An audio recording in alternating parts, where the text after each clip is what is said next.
Ayun, magandang araw mga lodi, mga idol.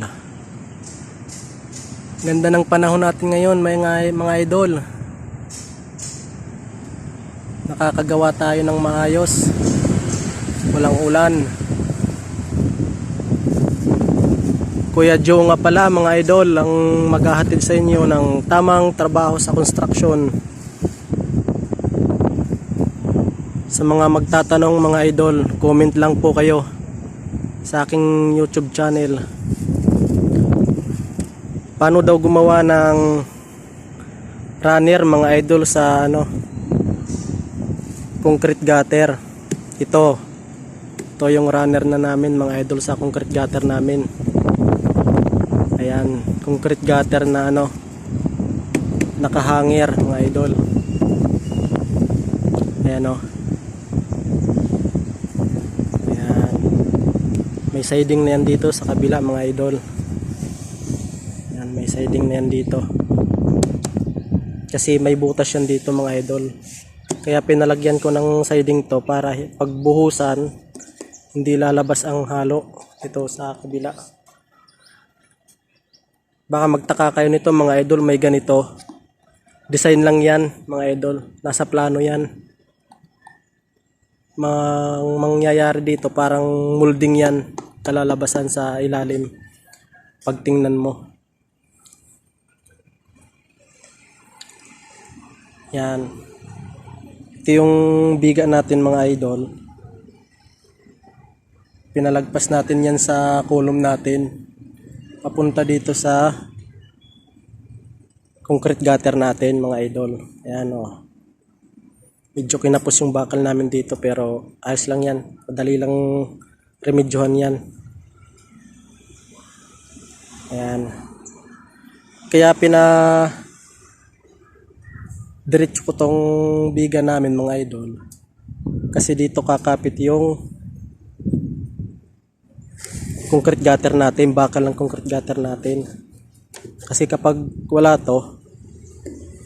tong biga natin, walang tibay yan mga idol. Kulang sa tibay yan. Baka bumagsak yung concrete gutter natin. Ipapatungan pa ng dalawang dalawang patong ng hollow blocks, medyo mabigat na. Kaya kailangan mayroon ito. Pagkakapitan niya ng bigat ng concrete gutter natin. Ayan. Paano ba gawin mga idol? Siyempre, 'di ba, lalo na sa mga baguhan, mga idol, palaisipan talaga 'to kung paano gawin ang concrete gutter. Pag bago ka pa lang.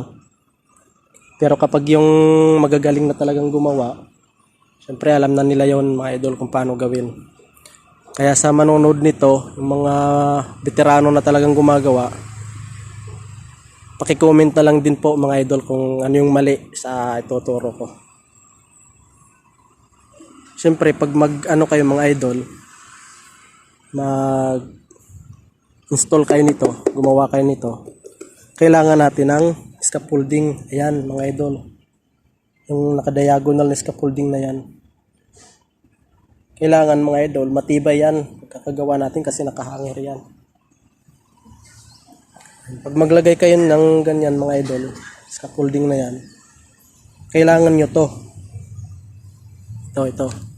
Yang kahoy na yan, nakakapit siya dito sa kabila. Kailangan nakakapit yan dito sa kabila mga idol. Saka mo ipako dun sa postin yung diagonal para may siya, tibay, para may kapit siya wala dito sa kabilang scaffolding natin. Kasi kapag lagay ka lang ng poste ng diagonal na yan, nako, sa baba ka pupulutin pag hindi mo bigyan ng brace yan. Kailangan may mga brace yan mga idol. Ayan. Tingnan nyo sa baba mga idol. May mga brace yan. Kailangan yan. Hindi pwede yung gawa ka lang ng gawa ng scaffolding. Lalo na't nakahanger pa naman yan. Hindi bali dito mga idol sa loob. Pag mag-scaffolding tayo, puro lang patayo. Madali lang yan. Madali lang gawin ang scaffolding dito sa loob. Ayan. Dito naman sa scaffolding ng concrete gutter natin kailangan mga idol dalawa kayong gagawa nito. Lagi kang may kapares mga idol. Kasi kapag mag-isa ka lang, nako, walang tagahawak, walang magpapako, mahirap mga idol. Hindi gaya ng dito sa loob mga idol. Ayan. Kahit mag-isa ka lang mag-scaffolding dyan, kaya yan. Kaya yan mga idol. Yan, o.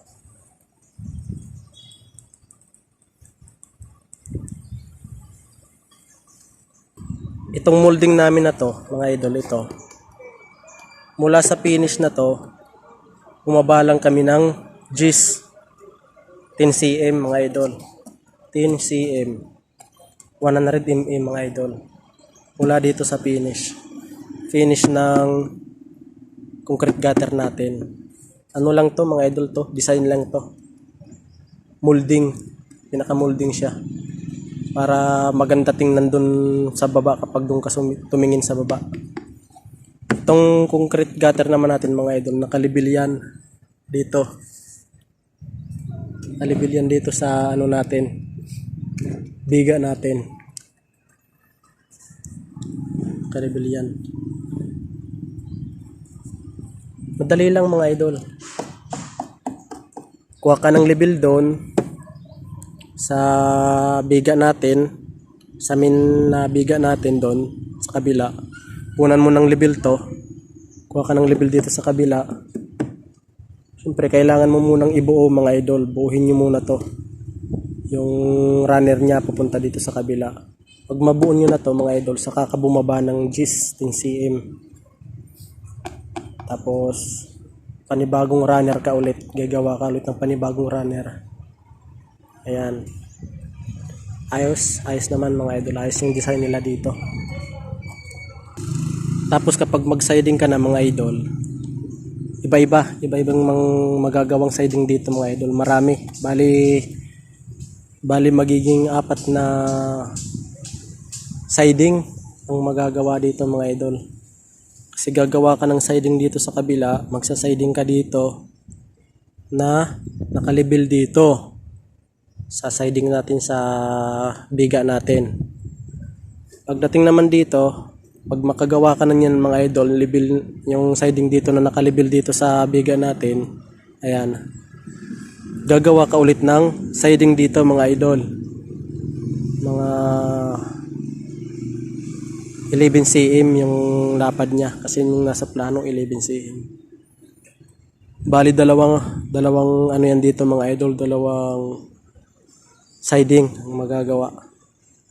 Pagdating naman dito sa kabila mga idol, gagawa ka ulit ng siding dito papunta dito na nakalibel ulit dito, nakalibel ulit dito sa biga natin. Pagkatapos natin gumawa ng siding dito mga idol, gagawa na naman tayo ng siding dito mga idol. Nakalibil niya ulit sa biga natin. Nakalibil ulit sa biga natin. Pero kailangan mga idol, kapag gumawa ka ng siding dito sa loob, diskartihan mo mga idol. Paangatin mo ng kunti yung siding natin dito sa loob na hindi siya dumikit sa bakal para pagbuhusan siya, dire-diretso mga idol. Madaling matanggal yung forma natin, yung siding natin.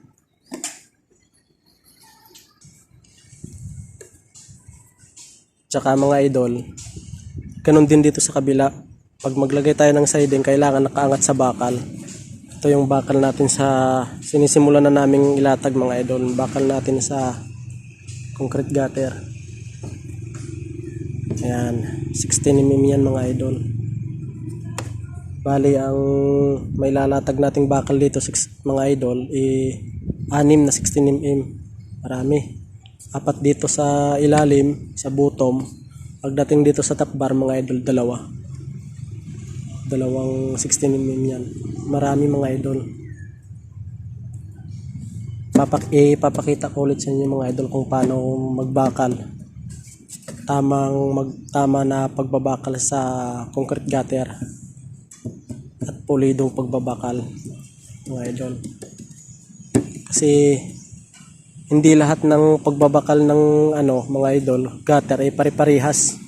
Iba-iba yung pagbabakal ng concrete gutter. Ayan mga idol. Ayan mga idol. Kung bago ka lang sa channel ko mga idol, Kuya Joe, paki-subscribe naman mga idol. Paki-share na rin para sa maraming video natin mga idol na ituturo ko sa inyo kung paano gumawa sa construction, sa mga baguhang skill dyan mga idol. Manood kayo para may dagdag kaalaman. Salamat mga idol.